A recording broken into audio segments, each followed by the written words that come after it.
એક સમયની વાત છે. દેવી પૂજક સમાજના લોકો જંગલ અને ગામની સીમા પર વસતા હતા.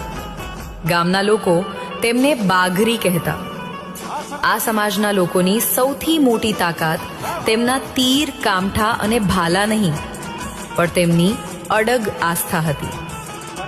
તેઓ પોતાની ઈષ્ટદેવી પર અતૂટ વિશ્વાસ રાખતા અને માનતા કે ગમે તેટલી મુશ્કેલી આવે, દેવી તેમનો સાથ ક્યારેય નહીં છોડે. સમય બદલાયો. અંગ્રેજો ભારતમાં આવ્યા. તેમણે ઘણા સમાજોને ડરાવીને, લાલચ આપીને કે ચાલાકીથી ઝુકાવી દીધા.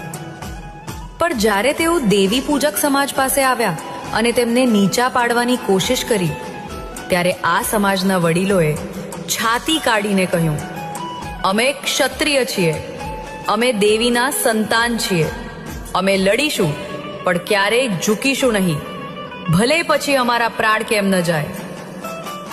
અંગ્રેજોએ ધમકાવ્યા, પૈસાની લાલચ આપી, જમીન આપવાની વાત કરી, પણ આ સમાજના લોકો ટસના મસ ન થયા.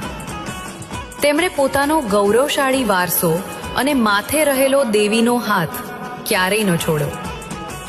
આજે પણ દેવી પૂજક સમાજ એ જ એટીટ્યૂડ સાથે જીવે છે કે મુશ્કેલીઓ ભલે ગમે તેટલી મોટી હોય, અમારી મહેનત, હિંમત અને માતાજીનો આશીર્વાદ હંમેશા તેનાથી મોટો છે.